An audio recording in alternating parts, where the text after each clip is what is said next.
Avec 2200 milliards de dettes, notre pays est au bord de la faillite.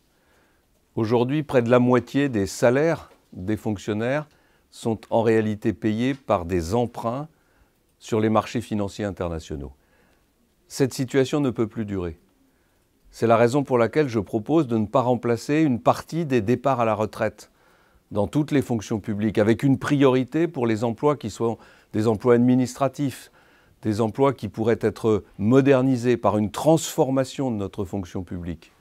Il ne s'agit pas de réduire le nombre des emplois de ceux qui sont au front, les policiers, les infirmières, ceux qui, tous les jours, accomplissent des tâches qui sont des tâches essentielles, mais il s'agit de moderniser une fonction publique qui a vu ses effectifs croître depuis 20 ans sans discontinuer. Je propose, pour parvenir à ce résultat, de négocier avec les fonctionnaires une augmentation du temps de travail en échange d'augmentation de salaire et de perspectives de carrière. Et je dis aux fonctionnaires que seule cette solution-là permettra d'améliorer leurs perspectives, permettra d'augmenter leur pouvoir d'achat.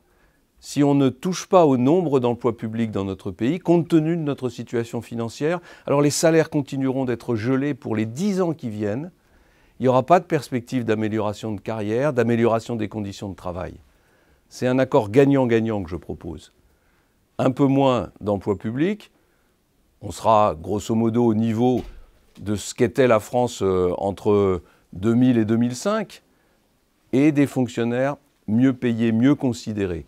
Et enfin, moins de bureaucratie, parce que tout le monde constate aujourd'hui dans notre pays qu'il y a trop de papiers à remplir, qu'il y a trop de formulaires, qu'il y a trop de contrôles, qu'il y a trop de normes, et que tout cela vient tuer l'initiative et rendre plus difficile le développement de notre économie.